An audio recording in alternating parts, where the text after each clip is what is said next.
नमस्कार दोस्तों, स्वागत है आपका हमारे आज के एपिसोड में। आज हम आपको लेकर चलेंगे एक ऐसी यात्रा पर जहां रोहन ने समय और प्यार की सारी हदों को पार किया है। वह हद जहां विज्ञान और जादू का एक मिलन सा होता है। यह कहानी है एक साइंस स्टूडेंट की जो अपने प्यार की तलाश में टाइमलाइन के नियमों को नजरअंदाज करता है, बस अपना प्यार पाने के लिए। रोहन की कहानी इतनी अजीब और रोमांचक है कि अगर मैं आपको पहले से बता दूं तो शायद मजा नहीं आएगा। लेकिन हाँ, मुझे पूरा यकीन है कि जब आप इसे सुनेंगे तो आप भी उसी उलझन और खुशी का एहसास करेंगे जो इस टाइम ट्रैवलर ने किया। तो चलिए शुरू करते हैं।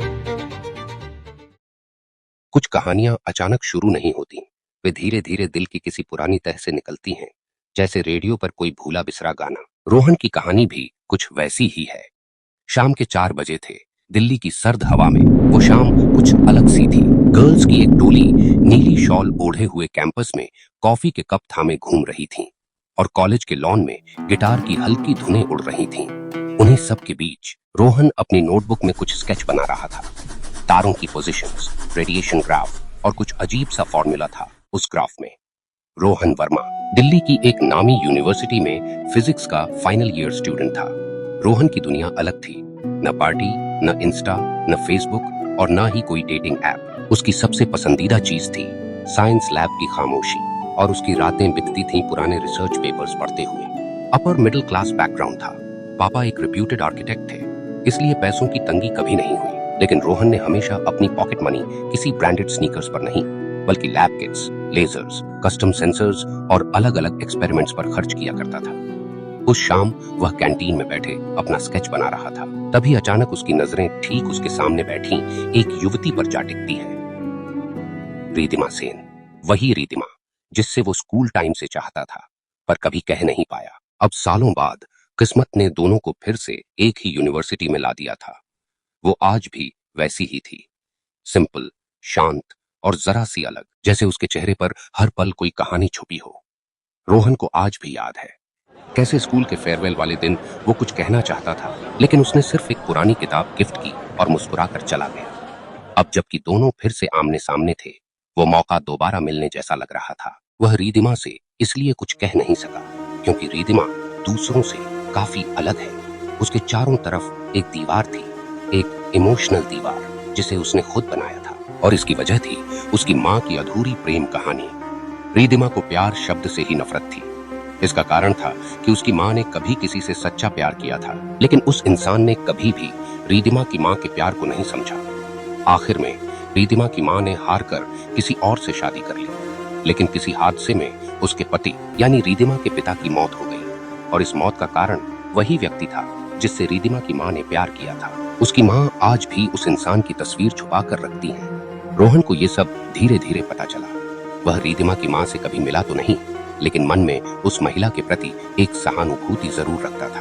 रोहन ने हार नहीं मानी। उसने तय किया, अगर मैं रिद्धिमा को प्यार का मतलब समझा सकूं, भरोसा दिला सकूं, तो शायद वो अपनी इन इमोशंस की चारदीवारी से बाहर आ जाए। अभी रोहन इन्हीं सारी बातों में खोया हुआ था कि अचानक से एक अनाउंसमेंट होती है।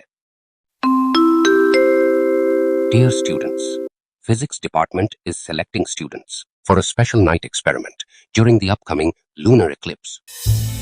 रोहन तो मानो इसी मौके का इंतजार कर रहा था, क्योंकि ये एक्सपेरिमेंट उसी की देन थी। उसने अपने प्रोफेसर यानी प्रोफेसर पारेख को एक प्रपोजल दिया था कि अगर हम माइक्रोवेव फ्रीक्वेंसीज और लूनर रेडिएशन को इंटरसेक्ट करें तो शायद हमें अननोन एनर्जी सिग्नेचर्स मिल सकते हैं, और इन एनर्जी से शायद टाइम ट्रैवल पॉसिबल हो सकता है। प्रोफेसर ने बोर्ड ऑफ डायरेक्टर्स की मदद से रोहन को इस एक्सपेरिमेंट का अप्रूवल दे दिया था, और तय हुआ कि साइंस लैब नंबर 5 में लूनर इक्लिप्स यानी चंद्र ग्रहण की रात एक रियल टाइम रेडिएशन कैप्चर और ग्रेविटेशनल फ्लक्चुएशन मॉनिटर लगाया जाएगा। अगली रात लैब में बस कुछ ही लोग थे, प्रोफेसर, 2 जूनियर और रोहन। सारे इंस्ट्रूमेंट्स रेडी थे, graph generator, hydrogen resonance detector और खुद रोहन का बनाया हुआ एक ड्यूअल फेज रिसीवर जो चंद्र किरणों को एटमॉस्फेयर से फिल्टर करके डिकोड करता था। जैसे जैसे चंद्र ग्रहण अपने पीक पर पहुंचा, लैब की लाइट्स अपने आप डिम होने लगी, बाहर का आसमान हल्का लाल हो गया, और तभी रिसीवर में एक अजीब सी फ्रीक्वेंसी कैप्चर हुई। रोहन उस ग्राफ को देखकर दंग रह गया। ये तो एकदम अलग वेव है। ये सिग्नल आ कहां से रहा है? वो तुरंत उस फ्रीक्वेंसी को स्टेबलाइज करने लगा।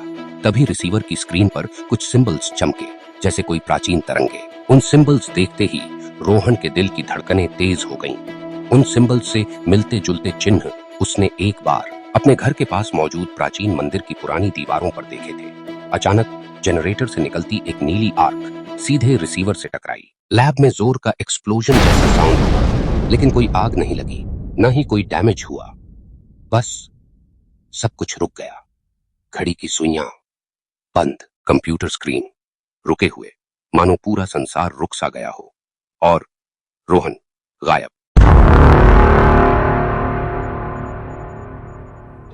कुछ एक्सपेरिमेंट्स डेटा नहीं देते, बस यादें दे जाते हैं, और कुछ आपको आपके समय से छीन लेते हैं। रोहन आखिर कहां गायब हो गया? ये दुनिया इसी तरह कब तक रुकी रहेगी? क्या रोहन दोबारा रिधिमा को देख पाएगा? उसके दिल में प्यार जगा पाएगा? जानते हैं अगले एपिसोड में। तब तक के लिए इस वीडियो को लाइक, शेयर और चैनल को सब्सक्राइब कर लें।